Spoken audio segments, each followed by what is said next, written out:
And my goal, sharing my experience in my case, my family, my private life, is to show Canadians that everything is connected. My wife was victim of verbal abuse. She has a version, and obviously the institution has also its version of facts. But the problem with victims is that they need to prove and prove and prove its own truth of the case. And nobody put in question the official version, and Mm. but we questioning the dissident voices. For example, I saw many comments about the situation with the police department in Gatineau with our case, and Mm. the current thoughts were, oh, but something bad happened because the police was called. Like there are something weird in this case because normally the police department never go to so they try to portray my wife as a violent person. And this is the risk when we face fascism, is there is no a small place for dissident voices. The anomaly need to be suppressed, and for me alternative media is the way to give them voice to the anomaly of the system. So, before we continue there, Diego, I think it's probably a good time to familiarize people with your story. I saw it posted on X from Tamara Leach, and it was you sitting there telling your story of what happened with you and your children. And I'd love to hear from you about that. And yes, let's let the audience know about what brings you here. Thank you so much. It's not an easy moment for me, neither my family, but I want to take this opportunity to not only share my history, but first show that everything is connected, and that especially for people that are unaware of the gender gender ideology, because I agree that many people are already aware about that, but also many good people.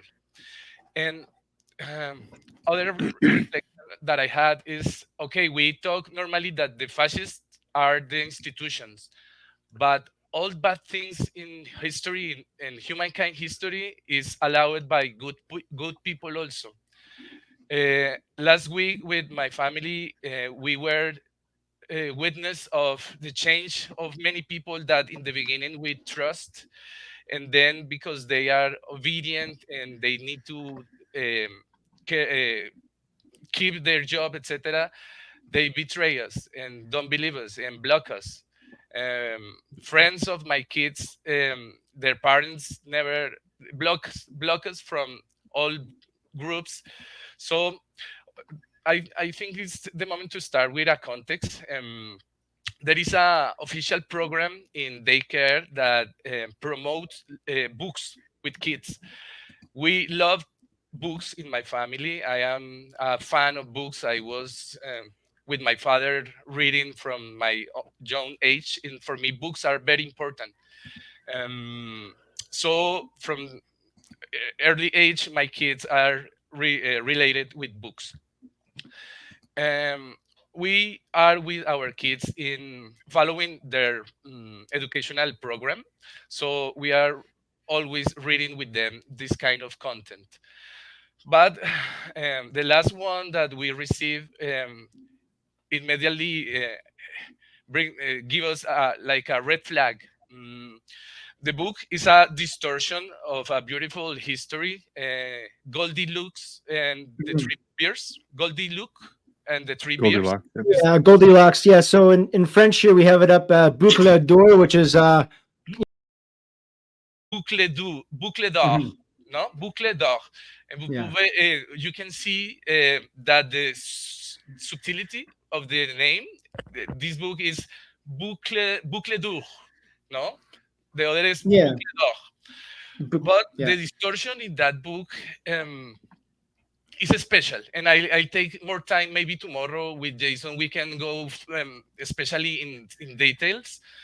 but it relates the history of a nuclear family, Hmm.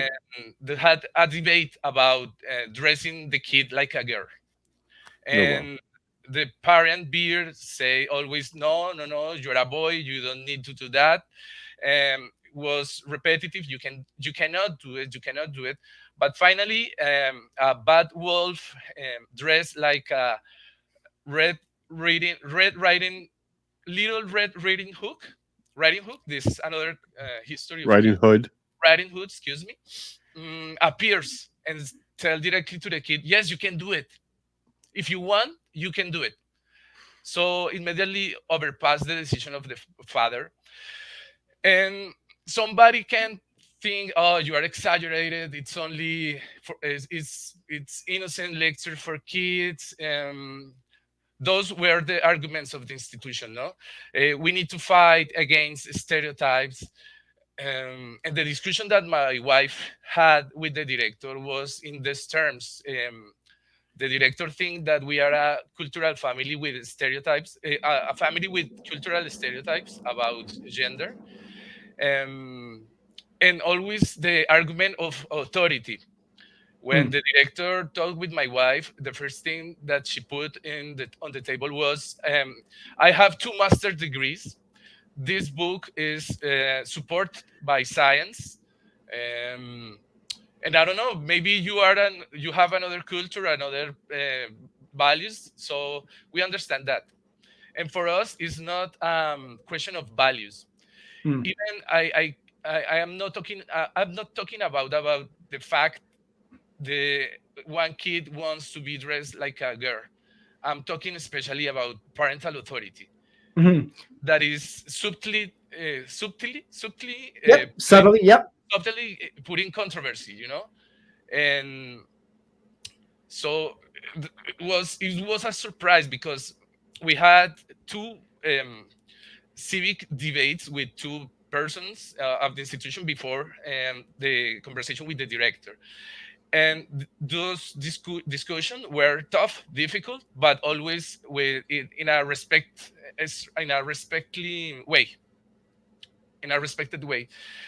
But with the highest authority of this institution was terrible because for us she's a radical, she has an ideology, and she is a fascist.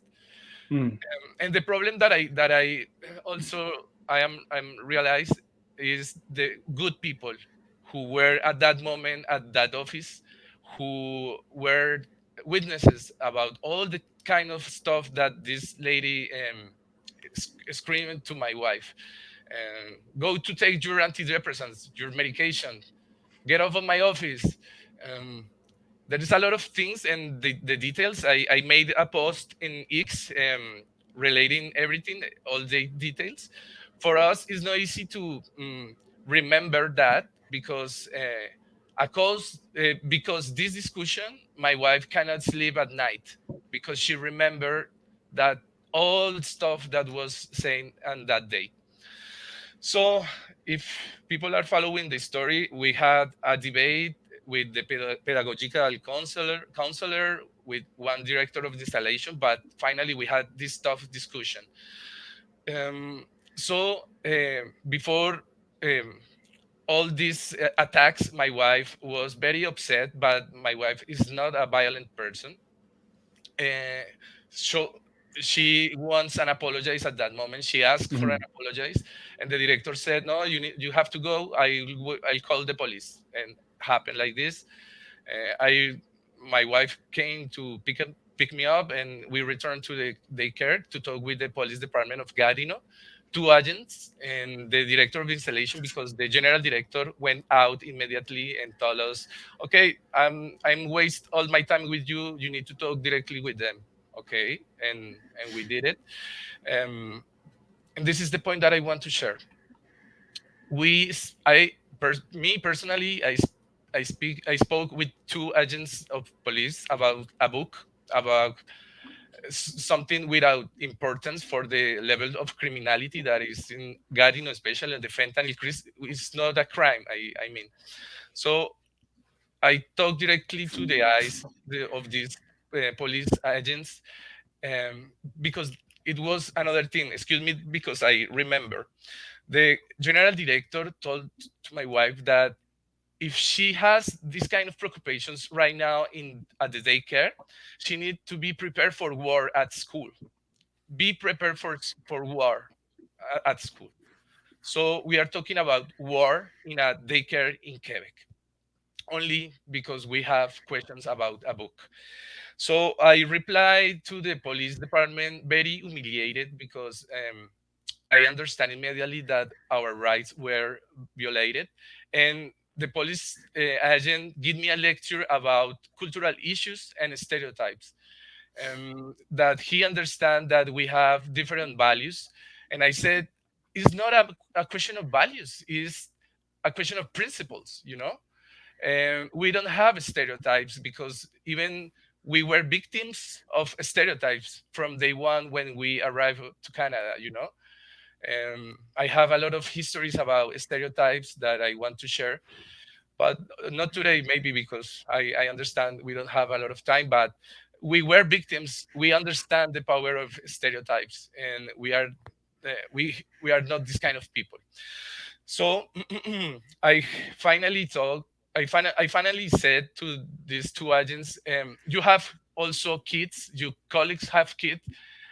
Tell them please to be prepared for war because it's a real issue. It's not a joke. It's not a, a cultural problem. It's a structural problem. Canada need to be aware of this situation. It's not an isolated case. I understand that I am not the only one who had this kind of concerns, but the other people that told me their opinion don't want to talk because they have to protect their jobs, their security, and it's a normal reaction. Everybody wants to be safe, but my wife, and especially her, she has a lot of dignity, and she is with me on that, fighting for dignity. Well, Diego, definitely, credit to anybody out there that stands up for what they believe is right under immense pressure, especially if you are surrounded by, the institutions that seem to be not on your side. I was just sharing a screen there, Diego. I want to bring it up again. Mhm. The link you sent me to the Goldilocks book, I just because my French, forgive me, is not that. Oh, by the way, you mentioned you apologized at the beginning for your English. I think you do great. A lot of people that speak English as a second or third or fourth language always apologize for their English, but it's not a problem at all. But I translated it for myself here. Three bears are preparing for the forest carnival. So this is the description of the book from the Mhm. website that you sent me. Mhm. Papa Bear plans to dress up as a big bad wolf and Mama Bear as Sleeping Beauty. When Little Bear tells him that he wants to disguise himself as, it says Bear Buckle, but I think it means Goldilocks. Yes, it's Uh, Goldilocks. Papa Bear refuses to let him wear blonde pigtails and a pink skirt. The bear's father offers him other and more manly disguises, but Little Bear does not budge. Arriving unexpectedly, the big bad wolf, disguised as Red Riding Hood, so he's also in drag, gets angry at Papa Bear's narrow mindedness. Frightened, Papa Bear agrees to let Little Bear disguise himself as Goldilocks. And that's not all, because Papa Bear is forced to dress up as Cinderella for the carnival. Ha ha ha, she's the brunt of the joke. The album is inspired by the world of classic tales to test the prejudices and stereotypes associated with feminine and masculine behavior. Amusingly, the Mm. punchline, Papa Bear's the punchline, Papa Bear paying the price for his opinions, which are, to say the least, questionable, used in Mhm. the wrong way or used in the way you wouldn't expect. The big bad wolf is the character who allows the final reversal of the situation and the amusing point of departure. So the wolf that comes is the one that is to be trusted, and the dad, the protecting dad, is the one that is the villain of this story. And not only, Diego, like you said, not only is it uh, that the little bear wants to dress up like Goldilocks, but in this story, Papa Bear is forced to put on a dress as well at the end of the day. Now I don't It's know the details humiliated. of the story, but that's crazy. It's crazy. And as I said, I love books and I read a lot of books with my kids. So when I saw this kind of distortion, is not is like evil, you know. People sometimes don't like to talk about the spiritual realm, etc. But I am a very spiritual person also, and I understand that this battle has many faces and many realms. Mm. So the things that we are living right now on Earth, especially in first world countries, is a reflection of a battle in the spiritual realm. So when I saw that with kids, I understand immediately that it's not an innocent um, goal, you know, it's an evil one. And let me tell you why. Because kids need to have structures, you know, at, especially between 0 to 7 years old, kids need structures. And the sad thing with the distortion of Goldilocks is like Goldilocks shows a traditional nuclear family, like beer, mother beer, and a kid. No, do you remember the history, the original history of Goldilocks? Oh, the original story, yes, yeah. Yes. Like Do she you goes remember in and yeah, she this tries the original? different. Yes, this original history relates the history of a traditional family who has, each one has his bed, his bowl to eat, and his shirt. You know? Just the way they like it, you know, too Yes, hard, too cold, too soft, just right, you know. exactly. There is an structure, and Goldilocks is try one of them, and each different. So for me was terrible the deception, you know, because I understand immediately the purpose of this kind of literature. And I don't want to ban books, but I want a chance to have a debate about books, you know. Mm. This kind of books need to be read with the parents, with parents, and with the original histories, and teach kids what is good and what is evil. You know what I mean? Because if they understand that they are free to choose at young age permanent choices like dressing in a change their nature, I mean, you know, we are lost as society. We need to be we need to protect our kids because they are our future and the future of our country. So for me was terrible. Understand that I am not an understand that.